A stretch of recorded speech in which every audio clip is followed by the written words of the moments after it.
¿Cómo se dice roncar en inglés?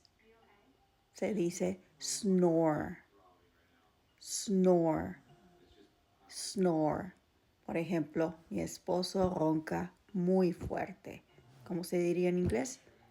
Se dice, my husband snores very loud.